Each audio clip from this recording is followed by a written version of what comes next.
Good evening everyone. हम आज के वीडियो में हमारा न्यू चैप्टर स्टार्ट करेंगे पैथोलॉजी का, which is general pathology. It is the first chapter of pathology. और इस वीडियो में हम सेल इंजरी का classification, cell adaptation, hypertrophy and hyperplasia cover करेंगे। मेटाप्लेजिया, एट्रोपी एंड आगे के टॉपिक हम अपने नेक्स्ट वीडियो में करेंगे। So cell injury can be classified into 3 types. First is stress which is increase workload. इस जब वर्कलोड इंक्रीज होता है सेल पे तो सेल अडॉप्ट कर जाती है, और ये 4 पार्ट में क्लासिफाइड है, जैसे hypertrophy, hyperplasia, metaplasia and atrophy.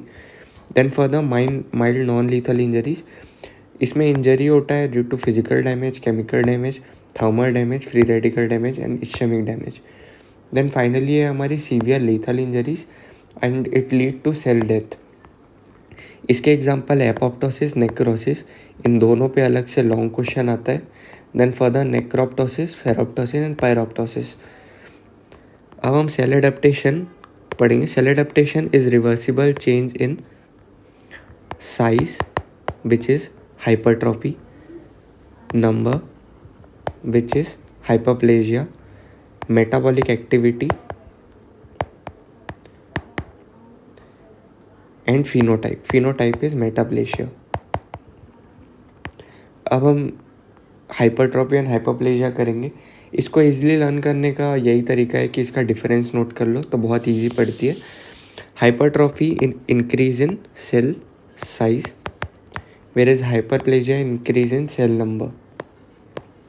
अब स्टिमुलस क्या होता है? हाइपरट्रोफी एंड हाइपरप्लेजिया का दोनों ही स्ट्रेस है, दोनों का स्टिमुलस सेम है, which is stress, increase in workload.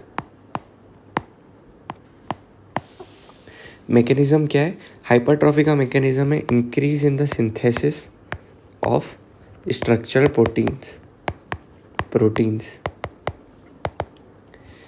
And इसका हाइपरप्लेजिया का है कंट्रोल्ड सेल डिवीजन।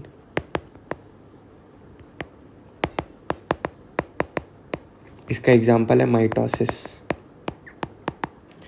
अब हाइपरट्रोफी में ऑब्वियसली टिश्यू कैसा रहेगा? विच कैन नॉट डिवाइड, इसलिए उसकी सिर्फ साइज बढ़ रही है, कैन डिवाइड। एंड हाइपरप्लेजिया में सेल मल्टीप्लाई कर रहे हैं तो सेल्स विच कैन डिवाइड। अब इसके एग्जांपल क्या है? पहले हम फिजियोलॉजिकल एग्जांपल पढ़ेंगे, देन पैथोलॉजिकल पढ़ेंगे। फिजियोलॉजिकल इसका हाइपरट्रोफी का फर्स्ट एग्जांपल है skeletal muscle in athletes and body builders.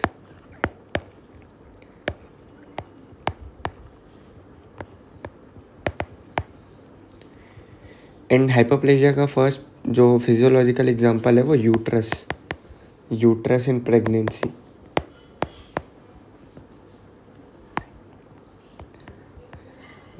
Then इसका पैथोलॉजिकल एग्जांपल है कार्डियक मसल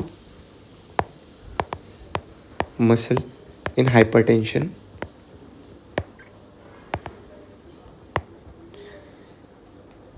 एंड जो हाइपरप्लेजिया का एग्जांपल है, एक है एस्ट्रोजन हाइपरप्लेजिया एंड एक है बिनाइन प्रोस्टेट हाइपरप्लेजिया। इसमें बेसिकली होता क्या है? इंक्रीज हो जाता है टेस्टोस्टेरोन, जिसके कारण 5 हाइड्रोटेस्टोस्टेरोन की लेवल इंक्रीज हो जाता है, जिसके कारण प्रोस्टेट का इनलार्जमेंट होता है। और इसके लिए ट्रीटमेंट आप याद कर सकते हो, इसमें ट्रीटमेंट देते हैं फिनेस्टेराइड एंड ड्यूटेस्टेराइड। ये बेसिकली टेस्टोस्टेरोन और 5 हाइड्रोटेस्टोस्टेरोन के कन्वर्जन को ब्रेक कर देता है, जिससे कि प्रोस्टेट का एनलार्जमेंट नहीं होता है। फाइनली आपको कुछ पॉइंट्स याद रखने हैं, जैसे कि ड्यूरिंग प्रेगनेंसी जो हमारा यूट्रस होता है वो बोथ हाइपरट्रोफी एंड हाइपरप्लेजिया दोनों होता है, लेकिन हाइपरट्रोफी वे मोर होता है हाइपरप्लेजिया से। आपको एक ये याद रखना है, बस यही याद रखना है आपको। धन्यवाद, थैंक यू। नेक्स्ट वीडियो में मिलते हैं, बाय बाय।